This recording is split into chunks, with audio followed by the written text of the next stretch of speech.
Hi, everybody. Dan Illman, Mike Beer, the DRF race of the day for Saturday, November the 7th. It's the Grade 1 Breeders' Cup Classic, race number 12 at Keeneland on Saturday, and Daily Racing Form's Breeders' Cup Classic coverage is presented by our friends at Spendthrift. Let's take a look at the field for this year's Classic. 10 of the best dirt horses in the world will go a mile and a quarter. 5-2 morning line favorite for Bob Baffert's Improbable, who's won 3 Grade 1 races in a row and has just assumed the mantle of the leading older horse in the country. Yeah, he really has. I mean, I don't really have anything bad to say about this horse, Dan. I think he deserves to be the favorite on the way into this race, just based on what he's done since he's come back as a 4-year-old, where he has clearly come back a stronger and better horse. Friends, you can download free Formulator past performances for the Breeders' Cup Classic on the Race of the Day event page at DRF.com. Access them, handicap along with us. We'll first take a look at the Timeform US pace projector, and it's not a surprise that Timeform US has this a red bar fast pace scenario. There is some speed in this race. Kentucky Derby winner Authentic, Maximum Security. They're both fast, but they're both trained by Bob Baffert, and I find it hard to imagine that Bob's going to have these two cook themselves into the ground. Yeah, I'd be surprised if they hooked up too. I'm not sure which one of them is fastest, Dan. Certainly Maximum Security has plenty of speed if they elect to use it. It does feel to me more like Authentic is that need the lead kind of horse. And so maybe he's the one who will take up the running early. And I'm sure if he does, Maximum Security would be fine to maybe sit just off him. A horse that might throw a little bit of a monkey wrench into the works from a pace standpoint's the 7 Global Campaign, who's been on the lead in his last 2 races and has looked good doing so ever since Stanley Huff removed the blinkers. It'll be interesting to see how Javier Castellano rides him. Let's begin our analysis with the number 1 Tacitus, and distance is no issue for Tacitus. We know he likes a mile and a quarter. We know he would appreciate a fast pace up front, but boy, he's been disappointing in his last 2 races at odds on. First in the Woodward when failing to reel in Global Campaign, and then this race, the Jockey Club Gold Cup, where he's beaten by 2 3-year-olds. He had a decent trip in this race, Mike. I mean, he went to the lead, and I think maybe Jose could have opened up at a more opportune time, but he's just no match for these 2 3-year-olds in the stretch.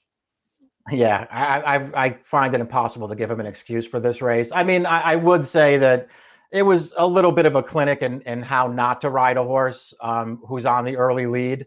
But, I mean, how are you really excusing that loss? He did not run well in there. He did not run well in the Woodward prior to that, where he was odds on in both of those races. And I think at the end of the day, Dan, as easy as he was to sort of make fun of as a 3-year-old, despite having legitimate excuses in some of his races, the excuses aren't there for him this year, and he just sort of feels like a horse who has not gotten better from 3 to 4. It's kind of amazing that 'tis the law, considering all the press he received before the Belmont, before the Travers, before the Kentucky Derby. It's amazing what a little bit of a layoff would do. Maybe there's just not the buzz around 'tis the law. He's still plenty good. Let's go back and watch his Travers coming on the heels of a Belmont, kind of a carbon copy trip. He has such great tactical speed that he just puts Manny Franco right outside of the leaders. He takes the lead in the stretch, and he's off to the races. And in the Kentucky Derby, he received a similar trip, and it looked like he was home free turning into the stretch when he confronted Authentic. And I think Authentic surprised a lot of people by turning 'tis the law away. I like that Barclay Tagg skipped the Preakness to wait for this race. I think 'tis the law does very well with spacing, and he's got the tactical speed to sit a good trip. He's a very dangerous horse. He is. I mean, I'm not going to argue with any of that stuff. He clearly got better. I felt like he can't, obviously his first 2 starts this year were good. I felt like he took a big step forward over the summer as a 3-year-old. His Belmont was really impressive. I mean, in retrospect, that Travers that we just watched was not a very strong field. But man, he ran a 109 buyer in there, and I thought he ran fine in the Derby. I mean, yeah, he got turned away. He ran his race that day. He just came away second best. I agree with you. The time off is probably a positive. And now we will just see what kind of price he is, Dan. I don't think I would be taking him at the 3 to 1 morning line, but I think he will give a good account of himself in here. To show the depth in this race, The 3 by my standards is coming into this race off 4 consecutive triple-digit Beyer speed figures, 2 graded victories in those 4 races, including a solid score in the Ali Sheba last time out. He's 10-1 on the morning line. Maybe he was exposed just a bit in both the Whitney and the Foster, Mike, because Tom's D'Etat just looked better than him in the Foster. And in the Whitney, he had a similarly good trip as Improbable, and he was turned away. I think 1.25 miles might be pushing it just a little bit with this horse. I agree that the distance is a little bit of a question for him. You know, and the races that he's won, it's mostly been against horses that he was better than, when he got, you know, sort of soft trips. And it feels like that's probably not going to be the case here. I think if you wanted to defend him for the races against Tom's D'Etat and Improbable, you would say that it was at least a little bit strange that both of those horses were in front of him early in those races, because he feels like a horse with plenty of tactical speed, and he was behind Tom's D'Etat early in the Foster, and he was behind Improbable early in the Whitney. He needs to be in front of those horses if he's going to try and beat them. Trainer Al Stahl deserves a ton of credit for keeping the 4 Tom's D'Etat healthy and happy. This is a horse that's missed a lot of time due to injuries. Stahl's nursed him back each and every time. And if you're looking for a dirtied up horse in this year's Breeders' Cup Classic, it's Tom's D'Etat. Remember, he was even money against Improbable and by my standards in the Whitney based on the strength of 4 impressive victories. And Mike, just tell the fans what happened in the Whitney. He had no chance from the get-go. Yeah, it was very disappointing for him to break the way that he did. But for whatever reason, and it's not, you know, been a consistent thing with this horse or a habit with this horse, but he just stumbled very awkwardly at the start. He totally blew it. He wound up way back out of position. And you know what? When you go back and watch the race, Dan, all things considered, he ran really well in there. And it sort of felt like when all was said and done, Improbable got very lucky to beat this horse that day. We'll see what happens. He obviously has to get out of the gate cleanly, but he was so good on his way into the Whitney. I think Al Stahl did a very smart thing by not running him in prep races and bringing him to the Breeders' Cup Classic fresh. The 1.25 miles, is that a concern for him? Maybe it is. I watch him run, and I feel like it's no problem. You know, we'll see what happens. To me, he makes a ton of sense in this race. I think he makes some great points, because not only did he stumble at the start, he's then last in a short field without any pace. He's forced to come really wide, and you could just see the try that he was giving in the stretch. This is a sleeper, no doubt about it. Title Ready is the number 5. He's the proverbial puncher's chance horse, where you think you're going to take him back. Maybe there's going to be a barbecue up front, and perhaps he'll take advantage of a pace collapse. He is a very nice horse. I've never thought of him as a grade 1 type. Perhaps if the pace is passed, he gets a minor award. Yeah, that's how I would look at him too. I think it's going to be really hard for him to beat this field, but he will run on through the stretch and maybe he can get a piece. Higher Power won the Pacific Classic in 2019, perhaps a race more notable for the no-shows in that race than Higher Power's very good performance, and Higher Power hasn't reached the winner's circle since. That being said, he has been training at Keeneland, and from everything I've heard, he's been training spectacularly over this surface. He really likes it, and 1.25 miles isn't an issue. Is he a notch below the top contenders? Perhaps, but maybe he just has found a home at Keeneland. I think he could be a notch below. The Pacific Classic of 2019 suggests that he has a race in him that would make him pretty tough in here, Dan. No match for Maximum Security and Improbable in his prep races over the summer this year. But those were kind of strange races, Dan. I mean, the Pacific Classic this year just had no pace on for whatever reason, and they took this horse back. I don't know why they did that. And then in the San Diego prior to that, when Maximum Security beat him, that was a very aggressive, fast pace. And Flavien Prat sent this horse very early in there. And I thought that might have worked against him too. So there are some excuses that you could make for him if you wanted to.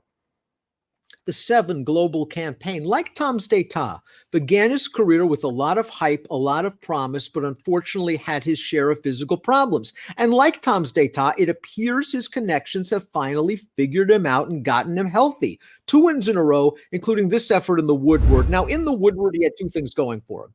A, he was able to control a moderate to slow pace. And B, Tacitus just doesn't seem interested in going by him. He's just going up and down as Tacitus. Yeah, I mean, that's true. I mean, that might not be giving Global Campaign enough credit here for the race that he ran, Dan. This was, it was a mile and a quarter in a grade one. And so he's proved that he can get this distance of ground when he gets the right trip.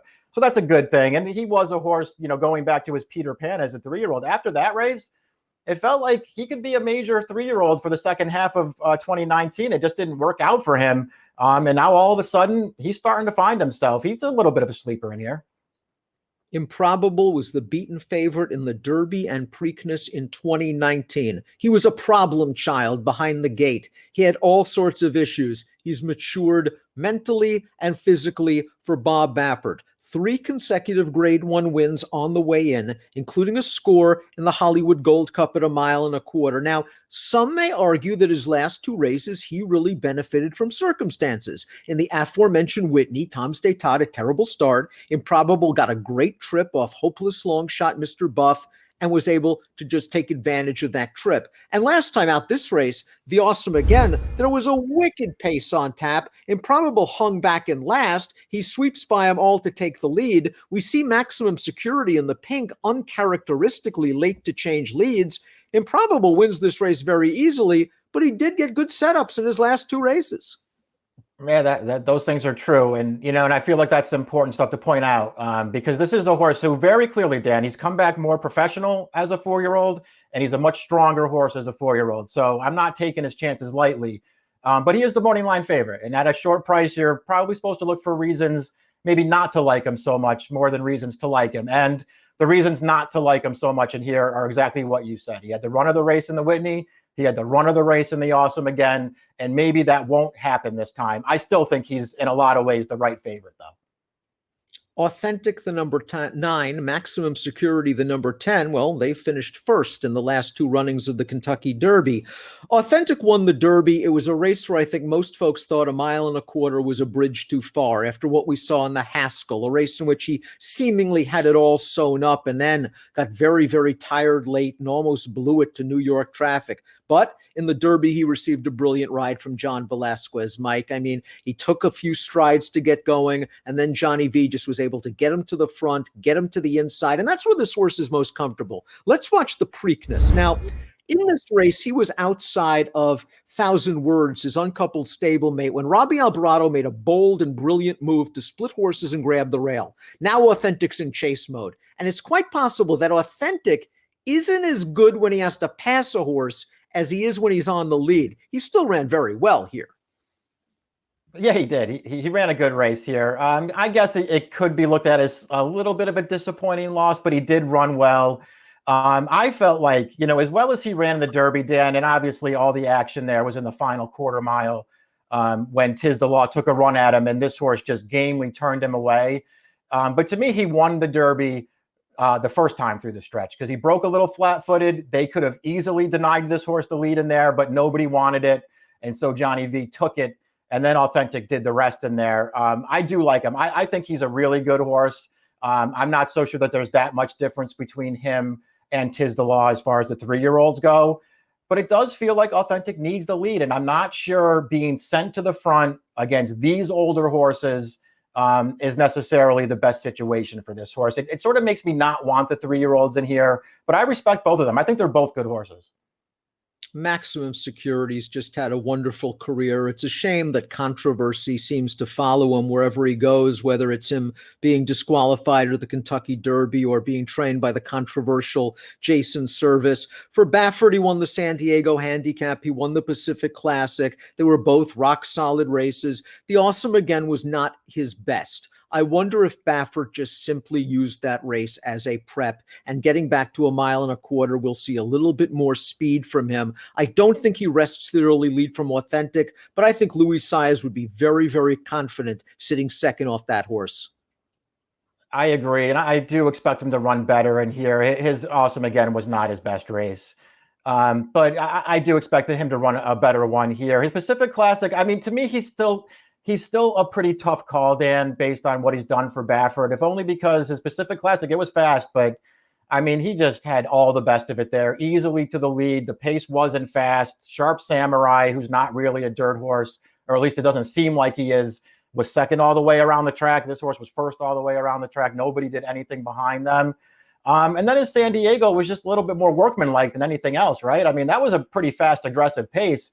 But he worked really, really, really hard in there and then just got up at the end. We'll see. I mean, I think in a lot of ways he could be the best horse in here. I just don't know how much I trust him. I thought his San Diego was a little bit better than maybe it looks because I didn't think that early trip was very good. He should have been aggressively handled out of there. Then he got steadied going into the first turn in behind horses. And then you're right, he did have to work to beat those horses off the layoff. I think a very good trip is coming for him, and I expect him to run his usual bang-up race. Let's take a look at our top picks for the Breeders' Cup Classic. I think you picked the most interesting price horse in the race. It's Tom's d'Etat. You're supposed to draw a line through his most recent effort, and then all you're left with are recent ones. Right. I just feel like he's going to be value in this race, coming off of a race that you're supposed to give him an excuse for. And at the end of the day, Dan, I'm not so sure that his best race isn't every bit as good as anyone else's in here. I think if Global Campaign doesn't get off to the greatest start, and even if he does, I think Authentic's faster than him. And I think Johnny Velasquez this time around Velcro's Authentic to the inside, gets the lead. And we'll see. He's going to take a lot of heat from Maximum Security. He's going to have to earn this race. But at 6-1 on the morning line, I think the Derby winner is a fair price. 4, 8, 10, and 2 for Mike. 9, 8, 2, and 10 for me. It's the Grade 1 Breeders' Cup Classic. It's a sensational Breeders' Cup 2020. Enjoy our coverage presented by Spendthrift Farm.